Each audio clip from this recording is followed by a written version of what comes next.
Hey there, YouTube. Well, here is a rather rare car. It's a 2009 Chevrolet Cobalt SS with 53,000 miles, and I use the term rare because this car actually has a turbocharged engine. Back end, SS, turbocharged, and I've made sure that this is legit. I mean, I popped the hood to make sure. But this car is quite rough. I mean, entire right side was painted. Awful Bondo job here. You can see strokes of rough sandpaper.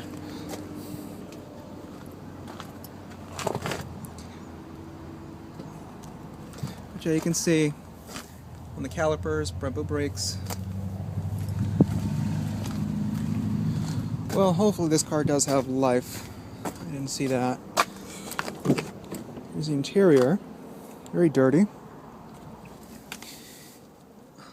can see a sunroof, ignition, and key fob, as you guys can see right there.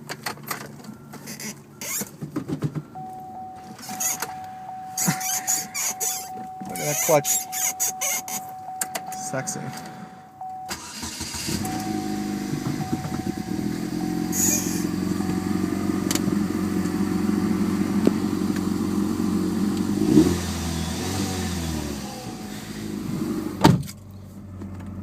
Change oil soon. Yeah.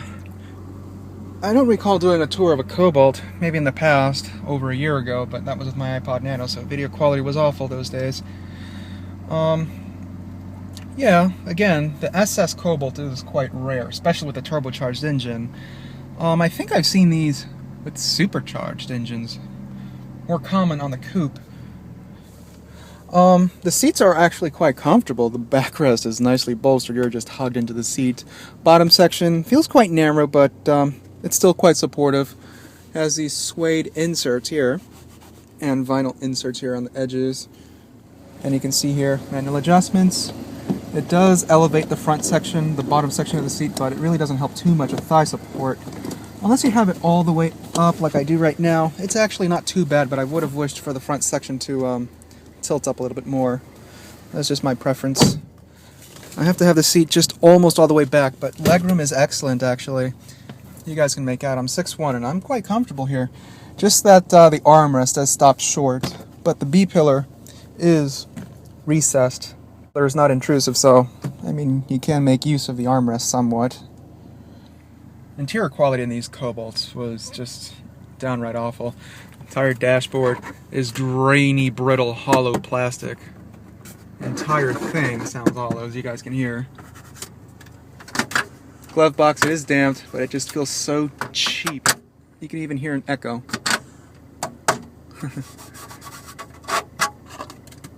Oops. It doesn't have a sharp edge, at least. No gaps either, surprisingly. Hazards, you can see.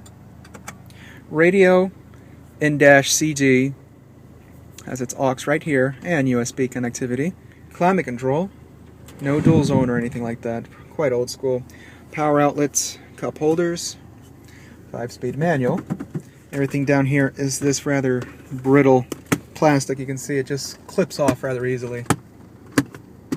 You can make out here on the climate control. Quite uneven over here in these gaps. Opens up. This side is nice and tight. How this punches in. Not very nice. And I really do not like this gray painted plastic. It always wears out over time. And I just noticed here this finish is quite ugly. Let me focus. Here you go. You can see. Not very nice at all. Now, e-brake. Surprised the SS doesn't have a leather wrapped e-brake as a shifter. You have power outlets. And this is quite ugly too. You can see the mechanism of the e-brake in there. And everything here just clips out easily. Reminds me so much of Toyota. I know you guys don't like it when I do that, but hey, just to show you how GM puts their interiors together. Coin holder, quite old school. Now going right back up. Stability control. Forgot to show that off. Launch control. This thing has launch control? No way. I know I saw it. I saw the little message that said launch control. That's gotta be quite funny. I know I saw that message. I hope I caught it on the camera. Anyways, here's the steering wheel, leather wrapped, and it's nicely thick. There you go. Haha. That's gotta be fun. Yeah, again, steering wheel nicely thick, leather wrapped, cruise control, info. Pretty much all the info you want to know about this car. Entry controls. Steering wheel only tilts. Would have been nice if it telescoped, because I'm quite far away from the steering wheel right now at the position I'm at. Turn signal lever, headlamps, panel dim, fog lamps. Little cubby in there. This does have the Pioneer audio system, by the way, and it does sound good. Ooh, I felt the chrome on this peeling already. That is not good. I wonder if General Motors recalled this too. It's peeling off, bubbling already, so that's not good. Upper section of the door panel is actually, it's not padded, but it's rubberized. This section is nicely padded, at least the armrest. Driver window, auto down only. Window lock, power door locks, and power mirrors. Lower section of the door panel, again back to the grainy, cheap plastics. Everything is all scratched up here. You guys can make out. Headliner's nicely plush. Finish here on the A-pillar really isn't too good. You can see this gap here. Even as you push it in and try to punch it back into place, doesn't go anywhere. That's how it stays. Passenger side is not as bad, but it's also showing off quite a few gaps. B-pillar also has its gap, especially once you go up above. Right there, quite nasty. You go to the back seat to the C-pillar. Yeah, it's quite awful. It does have sunroof, and it is quite large for a car this size. Here's a little switch. I actually like the GM sunroofs, that it pops out like that. The advantage to that type of sunroof, that instead of it folding inside, is that it doesn't decrease headroom. I mean, many cars, once they have a sunroof, the traditional style sunroof that it folds inside into the roof of the car, on the roof of the car, the headliner is actually lower, and you have decreased headroom. But in this, it's pretty much identical as a Cobalt without a sunroof. Anyways, here's a sun visor, hunk of cardboard in the middle. It's just flimsy. Only a mirror. Quite squeaky too. Here's the passenger side. Ooh. Yeah, the mirror's also coming out too, as you guys can make out. That's very awful. Rearview mirror with its map lights right there. OnStar. This is how you tilt it. This is quite ugly, this wire. It's just coated with electrical tape. That is so ugly. I hate that.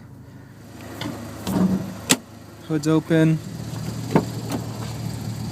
And materials do carry over into the back seat when it comes to the door panel. Identicals up front, upper section is this rubbery finish. Nicely padded down here with this vinyl. It goes right back down to the cheap stuff down below. Now, this back seat, I'm not going to say it's comfortable at all. I mean, I'm 6'1", you can see where I had the seat adjusted. And thigh support is going to be awful. You can see the seat is rather low to the ground.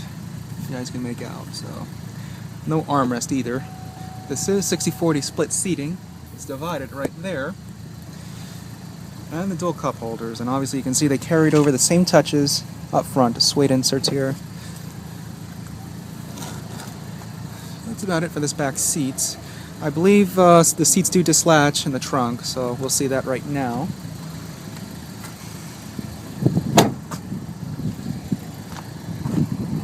As you can see, has its spoiler up above. The trunk is very narrow, but it's very deep. You guys can make out. There's the subwoofer, the Pioneer audio system.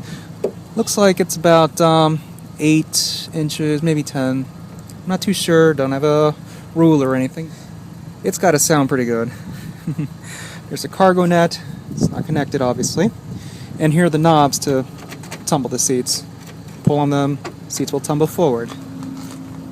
Spare tire and its battery ought to be back here. Yep. Cobalt thing. Jack. Let me walk out again. As you can see, large trunk. And I like how they have the struts right here. Hinges will not intrude with cargo or anything like that. So you can pack this trunk to the max and it won't really bother. Car does have 18-inch wheels. You can see the size right there. Rear disc brakes. Dislodge the hood. And we have a very rare engine. It's the 2-liter dual overhead cam 4-cylinder. It's turbocharged. Like I said, it's very rare in the Cobalt. I've seen plenty of the coupes with a supercharged engine, not turbo. I don't know why GM never utilized this engine in more of their cars. You guys can see a displacement right there. Let me focus. Yep.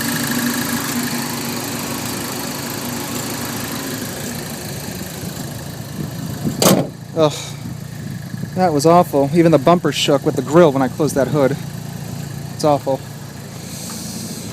Well, I'm so sorry you guys can't see the front section very well, but I'll take pictures. I'll try backing it up.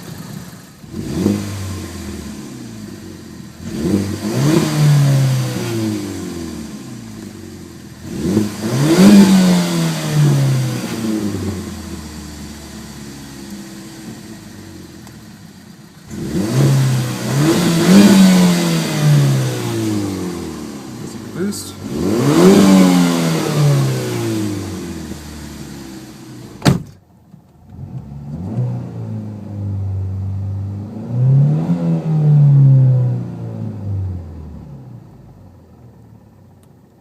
And there's this annoying sound. This ticking noise.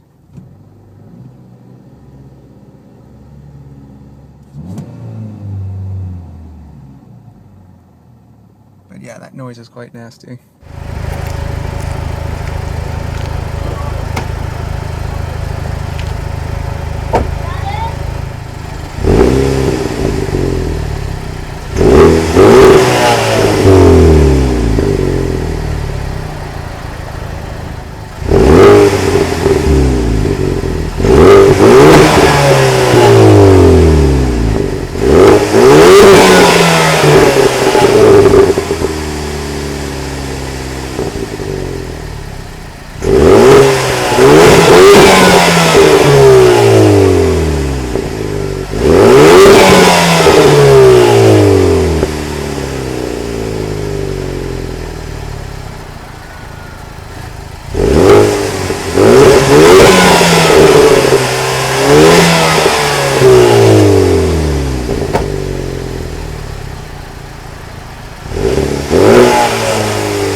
Well, YouTube, that's it for this 2009 Chevy Cobalt SS.